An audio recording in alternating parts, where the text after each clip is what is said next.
había dado una entrevista. Hasta ahora no, Jaime. Televisión. Yo te prometí la primera entrevista, aquí estoy para cumplir con mi palabra. Bueno, muchas gracias por haber venido. Ahora, comencemos con los temas complicados. La famosa consulta previa, ¿no es cierto? Una ley que se aprobó por unanimidad en el Congreso, gran entusiasmo del gobierno nacionalista de Ollanta-Humala, pero a la hora en que las cosas han empezado a, digamos, a tratar de desarrollarse, el gobierno mismo se ha sentido entrampado en este asunto, ya no sabe qué hacer con el tema y no está funcionando, o sí está funcionando. Mira, como todo proceso que se inicia, es un proceso lento que va avanzando y sí está funcionando.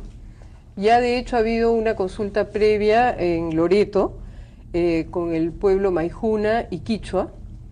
Es cierto que era sobre un área de conservación regional, pero se han puesto de acuerdo y la consulta previa ha funcionado. Esta fue convocada por el gobierno regional de Loreto. ¿Para qué fin? Para crear un área de conservación forestal, digamos. Para crear un área de conservación, o sea que esa no era conflictiva. Bueno, era muy fácil. Esa no cuenta, digamos. Pero, digamos, cuenta en la medida que afecta la vida de las poblaciones, ¿no? Y luego tenemos en cartera, digamos, ya una serie de consultas por venir, digamos. No se han iniciado propiamente, pero ya están pedidas, y hay un reglamento de ley de lenguas. Hay otras, sí, del lote 169 en Ucayali, hay una de la zona reservada también para Parque Nacional. En fin, tenemos varias ya en camino. Ya, pero también habían establecido que hubiese una para el lote 1AB, sí. Y esa era un poco extraña, porque en realidad en el lote 1AB hay actividad petrolera desde hace más de 40 años, entonces más que una consulta previa era una consulta posterior, por decirlo así. Lo que pasa es que aparentemente el lote en el que se venía trabajando fue ampliado, entonces allí es que se hace la consulta. Y se ha creado una mesa de trabajo para poder... pero no se ha iniciado esa consulta hoy. Se inició, pero no se quiso hacer la consulta a menos que se resolvieran algunas cuestiones previas que habían de pasivos ambientales de muchos años atrás. O sea que los indígenas o supuestos indígenas, porque ni siquiera se sabe si son indígenas, exigieron eso, que antes se resolvieron. Sí, entonces se ha creado el primer ministro creó una mesa de trabajo. O sea que hay una cuestión previa para la consulta previa. Así es, una consulta previa a la consulta previa, exactamente, eso es lo que hay. Y eso se está... Están trabajándolo, y eso lo está trabajando la unidad de conflictos que tiene la PCM, ¿no? Ahora, el problema, digamos, la consulta previa es vista por algunos como una oportunidad más bien para facilitar el diálogo, facilitar las condiciones para la inversión, pero esto requeriría, en la medida en que el que tiene que realizarles el Estado, una capacidad ejecutiva del Estado para llevar a cabo estas consultas previas, y sabemos que nuestro Estado no tiene ninguna capacidad en general, digamos, ¿no? Con algunas excepciones. Entonces, ¿cómo se va a afrontar este problema? Mira, en realidad sí hay una capacidad ejecutiva. El Ministerio de Cultura tiene equipos de trabajo que están perfectamente preparados para realizar las consultas. Tenemos a los traductores, intérpretes, que acompañan las consultas que se van haciendo. Generalmente quien hace la consulta previa es la entidad consultante. Claro. En el caso de minería, por ejemplo, que tienen pues equipos súper experimentados, Jaime, de muchos años atrás, porque si bien no se hacía consulta previa antes, sí se trabajaba fomentando, digamos, en la población la inversión que se iba a hacer.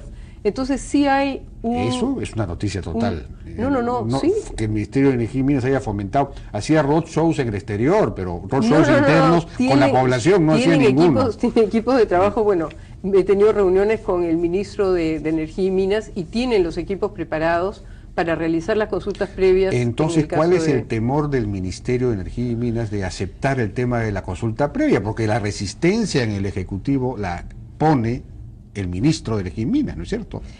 Creo que es el hecho de que es algo nuevo, y generalmente todo proceso nuevo, ya sea en una entidad pública o en una empresa privada, todo lo que es nuevo y cambio crea una dificultad inicial.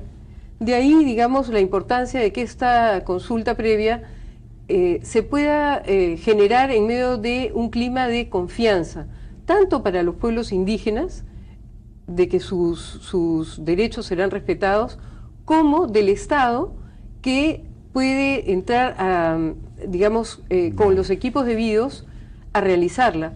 Porque de hecho, en el pasado, digamos, eran las propias empresas las que lo hacían. Bueno, no, las empresas siguen haciendo los estudios de impacto ambiental, que son mucho más exigentes en realidad que una consulta previa, porque suponen talleres, 3 talleres con cada comunidad, con todos, son asambleas griegas, digamos, ágoras griegas. En cambio la consulta previa es con los dirigentes, es una cosa light. Y además, para explorar, por ejemplo, las comunidades tienen que aprobar en asamblea, y si no aprueban, eso es mucho más exigente. Es decir, hay un montón de cosas que se superponen, hay demasiada traba para la inversión. La consulta previa es una más, pero claro, es una más. Pero digamos, se explica a la población muy a profundidad de qué se va a tratar la inversión, de qué manera la comunidad se va a beneficiar de esa inversión. Pero no se ha hecho pues hasta ahora. Bueno, pero ya digamos, tenemos que comenzar, estamos comenzando. Bueno, hay que tener fe en que esto va a funcionar. Hay que tener fe, pero no sé cómo será esa fe dentro del Consejo de Ministros, porque el trauma ha sido tal en el gobierno que hasta ahora no hay viceministro de interculturalidad en el ministerio, en tu ministerio, ¿no? Porque renuncian a raíz de este problema, porque el gobierno no acepta la llamada base de datos, es decir, la lista de comunidades, por ejemplo, que tendrían que ser consultadas, lo cual establecerla a priori también a mi juicio es un problema, pero en fin, eso es un tema. Eso es, digamos, hay una viceministro encargada en ese momento, Patricia de Balbuena, es estupenda, es muy buena, y ya tengo la resolución presentada para que se le nombre. Ya, ella va a ser. Pero ella viene, digamos, del viceministerio. No, digamos, sí, pero de otra área, ¿no? Yo la encontré ya ahí y me parece que es una joven abogada muy capaz, que conoce muy a profundidad el tema indígena y estamos perfectamente sintonizadas para el trabajo que vamos a hacer, ¿no? Eso por un lado. Luego, no es tan cierto que el ministro de Energía y Minas no quiera la consulta previa. Tiene temor porque tiene miedo de que se le caiga la inversión.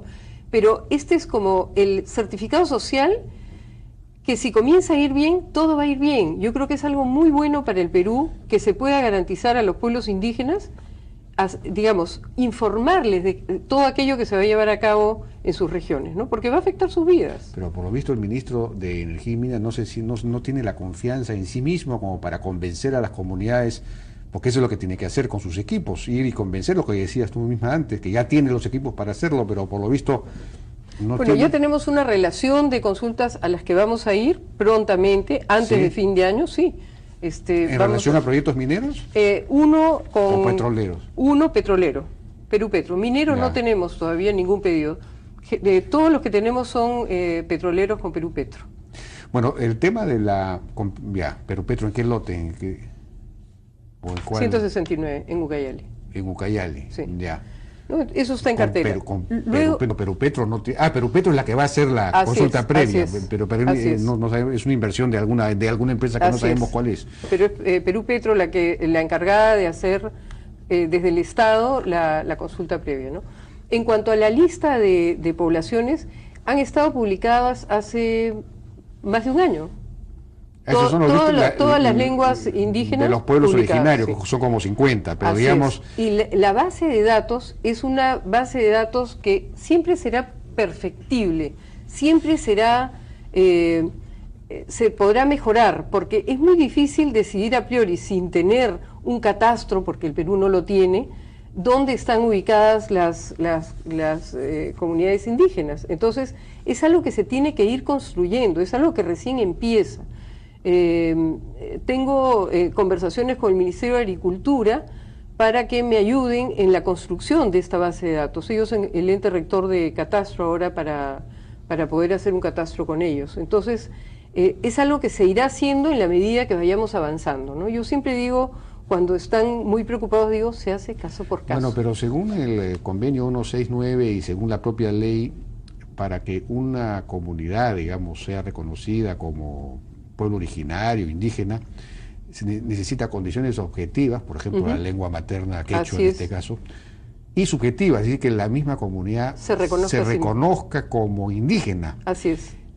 ¿No se podría entonces elaborar una base de datos a priori sin haber consultado a las mismas comunidades? Oiga, ¿usted se considera o no se considera indígena? Ese censo no se ha hecho tampoco. Tampoco se ha hecho el censo, estamos pidiendo que se haga ese censo y de hecho se van a incluir preguntas al respecto. Y por eso es que es tan importante que se entienda que esto es algo que se está construyendo y que se va a hacer caso por caso. ¿Se va a hacer ese censo?